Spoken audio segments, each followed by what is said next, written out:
Hi everyone, Simon here. Episode 3, Season 2, Jib, Vampire. Quick recap. We left Jib talking to the elders at a party. Thai lady and husband, not sure. Lek, who owns this beautiful big house in the middle of nowhere. They're at this party, sat at a table, 2 elders and Jib. And Jib's trying to find out what the new business is all about, and the elders start to talk to her and tell her about the business. They go through the details with her and tell her the ins and outs, what she'll be doing, and some of the money she'll be earning. I'll explain it a bit later to you, the ins and outs. The elders have told Jib to get a car and get an assistant. Jib says to the elders at this point, all I'm doing at the moment is spending money. I'm in Bangkok, got a condo, renting. It's all costing me money. I don't drive, I've never driven, don't know anything about cars. And it sounds expensive to get a car. But I'm not earning, apart from the gold I'm sending backwards and forwards. And the elders have a quick mumble together and they say, okay, understand, that's fair. Comment, we'll sort a new car out for you and you can pay us back over time, bit by bit. I mean, it's going to be a few $1,000,000. Just, okay. And they say, you must find an assistant, get a foreigner, and don't get involved with this foreigner. So now Jib's beginning to understand the business, potentially earning a lot of money. Now she knows why she's got to dress up, move herself up in the social society. Looking at Lek's house, oh, Lek must be worth a fortune. Anyway, they finish having a drink, the food, back into the house, have a chat with Lek. Time to go. It's also time for the elders and the tribe to go back to the UK. So Jib and the elders into the limousine that's waiting, the Mercedes S-Class, oh, luxury, back to Bangkok. The elders the next day sort the car out, so they've ordered brand new Honda Accord, top of the range, black of course, gotta have that mafia Godfather feeling, at a local Honda dealer, and they let Jib have all the details. Be about a week, cost just shy of 3 million baht for the top of the range one, got everything. And they order it and they've paid for it just like that. The elders must have loads of money. Still don't know why they're based in the UK and the cafe. They order the car, sort all that out. Jib, we're off. They're heading back to the UK. Fine. Back in the UK, 2 things happening. Peter, Jib's first Farang husband, daughter Pla. Pla's got a bit of a virus. Peter takes her to the doctors. She has blood tests and all the bits and pieces. A few days later, Peter rings the doctors for the tests, results. All okay, it is just a virus. But he finds out in that phone call Pla's blood type. Now Peter gives blood every month as a blood donor. And it turns out her blood type is different. That doesn't necessarily mean he's not the father. But over the next few days he starts thinking about that. And thinking, should he have got a DNA test? Should he get a DNA test? And figure that out. He decides not to. He thinks, doesn't matter, whatever. She's my daughter. I love her. And he never gets that DNA test. And to this day, Never has. He will never know whether Ply is his daughter. 100%. But it doesn't matter. John, lawyer. It's on the phone to John a few times, getting more information. This lawyer's got the bit between his teeth. He obviously had a bad experience with a Thai person. John's mother passed away, and the sister as well. And the mother's bank, it's the same bank as John's. Naturally, they closed the bank accounts and everything down and settled probate. The lawyer's onto the bank, and he says that the account's closed, but he wants all the information. He wants every single piece of detail of what happened from the time Jib was in relationship with John moving forward. Everything. The bank are a bit reluctant. He's a lawyer, the account's closed down.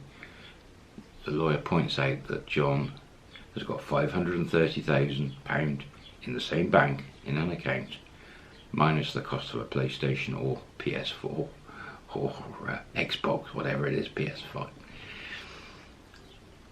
and puts a little bit of pressure on the bank. And the bank eventually, there's no problem for them, he's a lawyer, it's all above board, agree to give him all the information. And John starts giving the lawyer a little bit more information, a bit more detail, what jobs she was doing, but wasn't sure of her income, etc. That would be the next thing the lawyer needs to find out. Is Jib's obviously had English bank account, he's on the hunt. So things are moving there.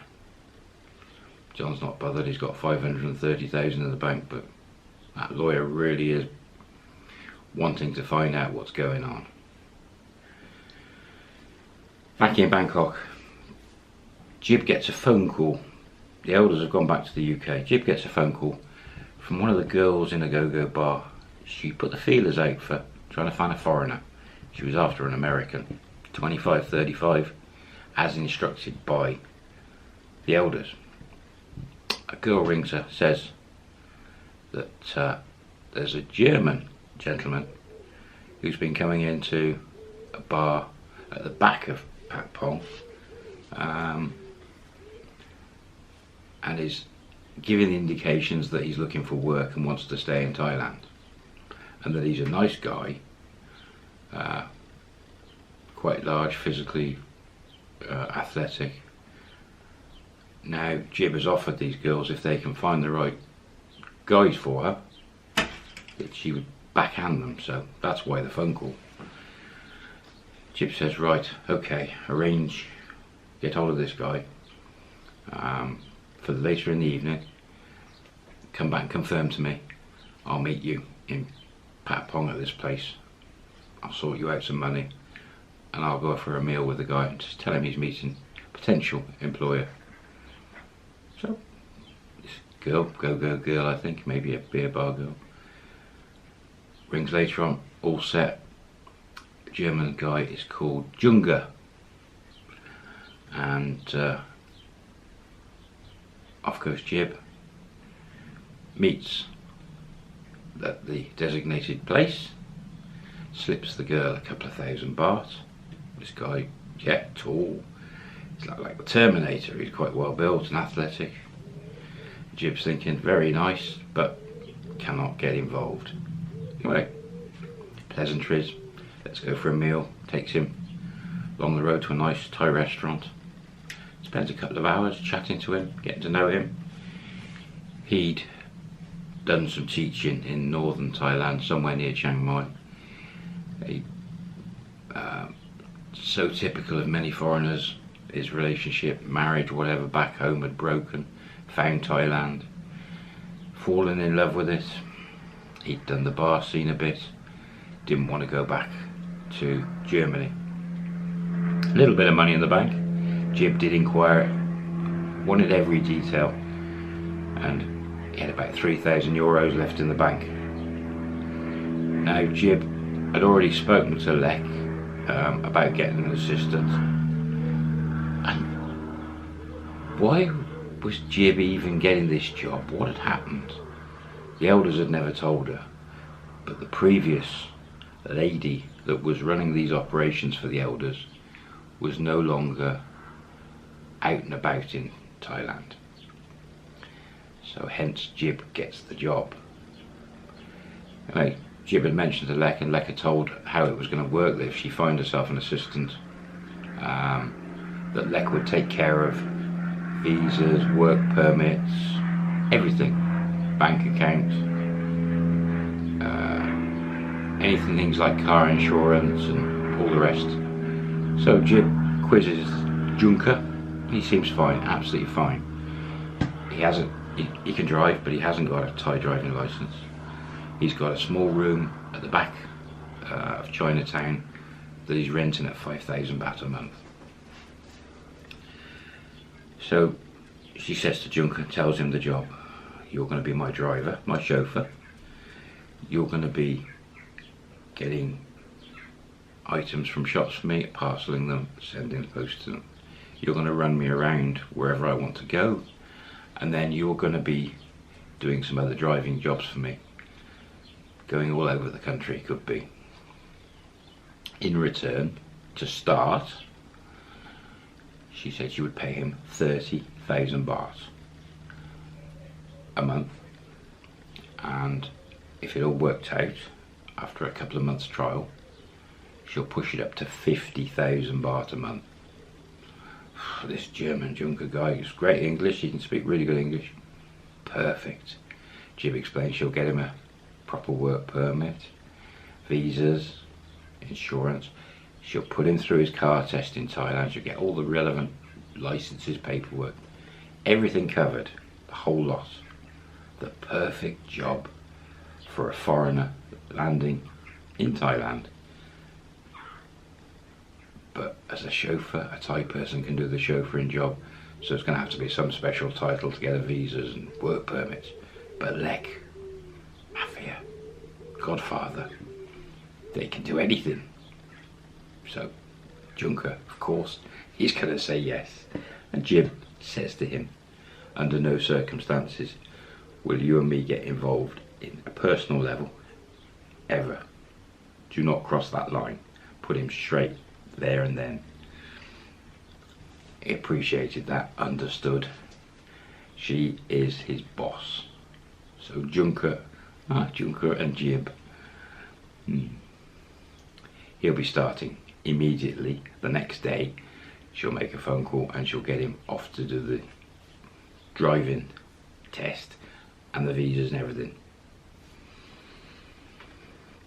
Off they go, part company. Next morning, Jib's onto Lek.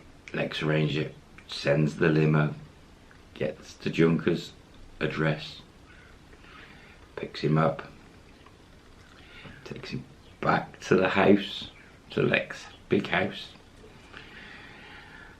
The husband of Lek, or if his husband, is down at the go-go bar. And Lek sits Junker down. Lek sits Junker down. Goes through all paperwork and bits and pieces, gets him to sign all different things.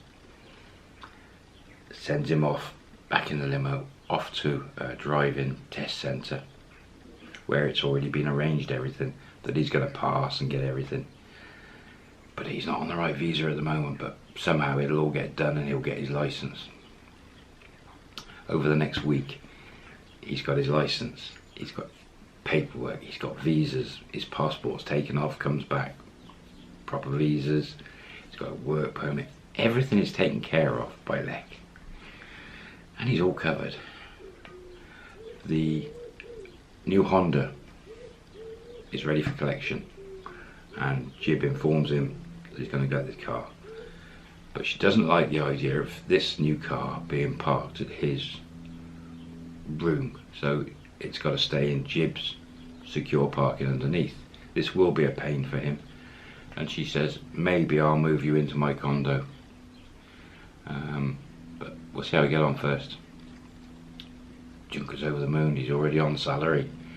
Off he goes, collects the new Honda.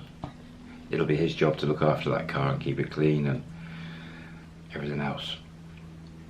And he delivers a Honda back to Jib's garage underneath the apartments.